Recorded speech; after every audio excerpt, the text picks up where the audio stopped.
Hey guys, today's topic is going to be the mind games of the narcissist. Think about that for a minute. Guys, if you like the content, please like, subscribe, and share. So the mind games of the narcissist, what does this mean? It means when you're in a relationship with an individual who turns out to be a narcissist, what happens? I'll tell you exactly what happens. They are trying to manipulate you, and they are playing mind games. And the list of mind games the narcissist plays on you is quite a long and extravagant list. It is the glossary, the terms, the definitions on narcissistic abuse that you will have to learn. But getting back on track, one of the narcissistic mind games that they play on you is gaslighting. Now, gaslighting, let's think about it. What is gaslighting? It's when an individual has you not believe in your sense of reality, past, present, future, whatever you want it to be. The point being, gaslighting is something that is toxic. It has an individual doubt themselves and not believe that their mind is functioning properly. In other words, if a person each and every day is telling you A, B, and C, and you know it's X, Y, and Z, and they insist, and each and every day you hear A, B, and C, A, B, and C, A, B, and C, unless you have a really strong mindset yourself, you will fall prey to these mind games of gaslighting. That's just one example. Other ones are the silent treatment, which I mentioned frequently on the channel. When the narcissist doesn't get their way with you, what do? They act like a child, and they will administer the silent treatment. This is meant to break you down. It's meant to have you come back to the narcissist and apologize. In other words, it's a battle of wills. Who's going to give in first? We already know it won't be the narcissist. Why? Because they are master manipulators. They are masterful people playing mind games. That's what they do. They get better and better at these things throughout their life. It's unfortunate, but it's true. Silent treatment is a very toxic experience. If you, let's say you go home and the narcissist is in your house and the narcissist is talking to everybody but you, and you're the one that lives there too, and you're the one that's paying the bills and everything, but you're being ignored, that's not good. It's really not good. And if you couple in gaslighting with that, example, you confront the narcissist using that example and you say, hey, you're not really talking to me, what's going on? And they're like, what are you talking about? I'm talking to you, everything's great. There's the daily dose of gaslighting and the silent treatment. Think about this. The mind games continue on and on in the narcissistic relationship. Let's fast forward to the bitter end for a moment. The smear campaign. Most of you never even knew what a smear campaign was. I didn't either until I experienced it. Why would you know what one is? Because there's no reason to be smearing another individual's name, right? Exactly. But no, again, you go into the bag of tricks, the arsenal of weapons that the narcissist implements, and the smear campaign certainly is one of them. What did they do there? Well, throughout the relationship, most likely they were telling untruths or half-truths or partial truths or no truths about you and what you do. And then they slowly chipped away at your structure, your infrastructure, your friends, your social circle, your family, your neighbors, your colleagues, acquaintances, whomever. And then they had this all lined up for the ending of the relationship. Perhaps it was a discard. Perhaps you experienced that. Boom, smear campaign kicks into gear. Now you're isolated. You have no friends. You have no support system. This is all on purpose. Really understand the message. These are all mind games of the narcissist. Here's another one. Keep in mind, each and every one of these are not good. But the purpose of this video and my channel is to educate you and to empower you and have you become awakened and aware and understand that there are individuals that do not have your best interest at heart. And the narcissist certainly is one of those people. But how about this one? The Hoover. That's right. So for many of you people on the channel, these are new terms for. A Hoover is when the narcissist is going to try to draw you back into the relationship, or at least act like they're trying to draw you into the relationship. In other words, they're dipping their toe into seeing how far you've healed, if you've understood the message yet, if you've finally put up boundaries and perhaps are going no contact with them, or at least if you understand that this person has never served you and benefited you.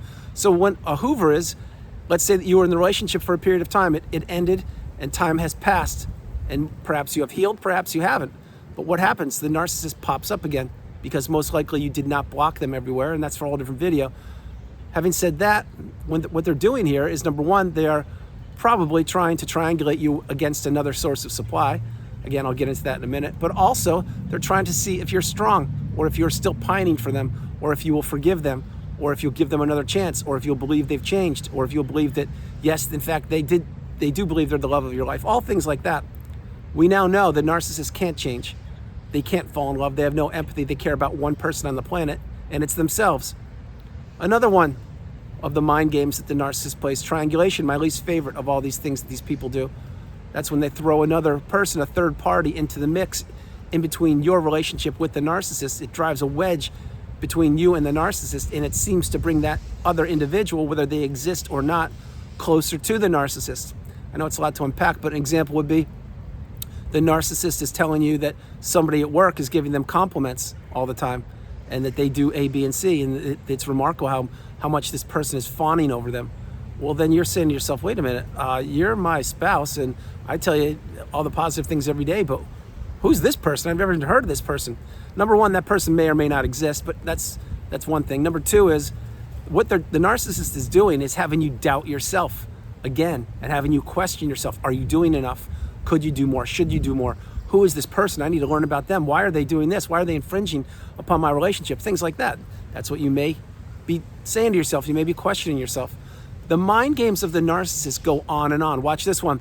You want to have an intelligent conversation with the narcissist about things that are concerning you. So you arrange a date and a time because the narcissist needs to pencil this in their so busy schedule, and then they make some time for you and you discuss a couple key topics about the future or what's going on or finances or whatever you want. What do? Word salad. They just completely will throw words out of left field that have nothing to do with what you're talking about, and you find yourself defending yourself, and you find yourself explaining yourself, and you find yourself throughout the conversation saying, wait a minute, this isn't what I'm trying to talk about. I'm trying to talk about this, and you're saying this, and then they bring up things from the past, and you're like, I don't get this, what's going on? Then you experience blame shifting, how the topics that you want to discuss are your fault. Everything is your fault. You're not working hard enough. You're not trying hard enough. You're not giving enough. You're doing nothing. These are all parts of the narcissistic mindset of their mind games that they play with people. And when you are in the narcissistic fog, which is when the devaluation stage, it's pretty much the length of the relationship is what that is. That's when most of these tactics are used. Now, again, you could say in the beginning of the relationship, they adore you with adoration and smother you with affection, but that's all fake. That's to get you attached to them, to believing that you just won the lottery or just struck paid or found the love of your life, etc. But that is all, again, what? A mind game. It's meant to ensnare you in the relationship, to capture you, to have you fall in love with them, to have you perhaps marry them, to have you sign a business with them, to have you move, to have you give them money, etc. All of these things. This is how the narcissist lives. It's exactly how they manipulate people. But getting back to the devaluation stage, that's the narcissistic fog. That's when you can't make a decision. You don't know what is up or down, left or right. You try, and you believe me, you're working very hard for the narcissist and for the relationship. You're doing everything you possibly can, but it's never quite good enough, is it? It's not. And then every once in a while, let's say there are 30 days in a month, you'll have 26 days of not goodness, of walking around on eggshells, which is another whole different mind game of the narcissist. Remember, when you're walking around on eggshells, you can't be yourself. You're on high alert. Many times you're actually borderline fight or flight, and you're like, what should I do? Should I do this? Should I not? I don't know. I'm uncomfortable. And then that's eggshells. But if the narcissist leaves your environment, then you can decompress. You're like, wow, I can breathe again. There's not that much pressure on me. You get it? That's how these things work. But when you're being devalued each and every day, and you experience many of the things that I've mentioned on this video, and some more that I will mention, these things add up. It's like death by 1,000 paper cuts. You don't know what's happening, but each and every time you experience poor behavior, each and every time you're being invalidated, you experience gaslighting, the silent treatment, etc., it's chipping away at you. It's chipping away at your existence, your spirit, your soul, your energy, your physical health, many times your financial health. It's all true, because this is what the narcissist wants. They want to play mind games with you when you don't even know what's going on. You don't even know what you're up against because you didn't have the wisdom back then. Now you're getting it, which is a great thing. But this is advantage narcissist throughout the whole relationship. Until when? Until you get the light bulb moment, until you figure out that this person is a not good individual and they don't have your best interest at heart, until you finally figure out that you need to leave this relationship, block them, go no contact, remove them and all flying monkeys and people associated with them. Think about being with the narcissist right now as you're watching this video. Did it ever serve you? It didn't. Did you have some good times? Absolutely. Did you have more not good times than good times? I'm sure of it. Did you deserve to be treated the way you were treated? No way. Was it an authentic or genuine relationship on the narcissist part? Absolutely not. Is the narcissist most likely off with a new supply, dismantling them and blowing up that relationship while consuming their energy and resources? 100% yes. Are you better off where you are right now without the narcissist? My hope is yes. My hope is you've healed and or you are well on the healing path and you're on your way to becoming enlightened, empowered, awakened, and aware. And you understand that mind games, there's no room for mind games. That in a stable, healthy relationship with an individual, there should be no such thing as a game at all. The relationship shouldn't be a competition. It shouldn't be a zero-sum game. It shouldn't be one person taking, the other person always giving. It shouldn't be one person putting another person high in the pedestal to the detriment of themselves. It shouldn't be one person putting their life on hold, essentially, while living the other person's life, while improving the other person's life to the detriment of your life.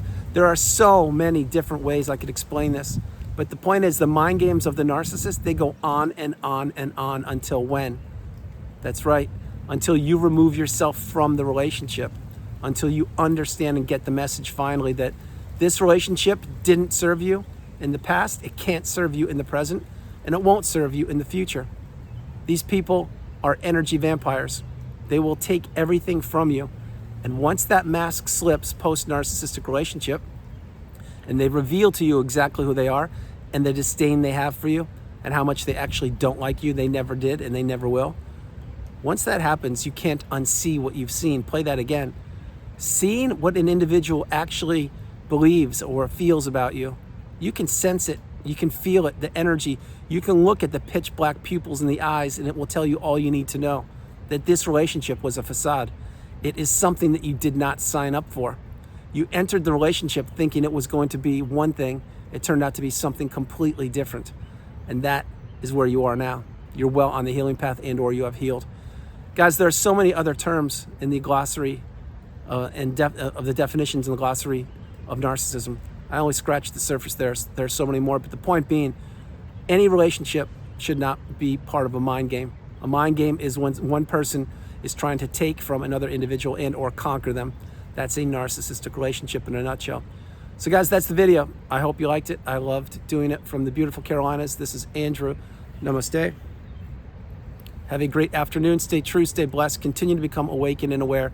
Understand you are the priority. You come first, second, and third. And continue to invest in yourself. Continue to believe in yourself. If not now, when? Remember, no matter where you are on the planet, you are not alone. God bless you. You are not alone.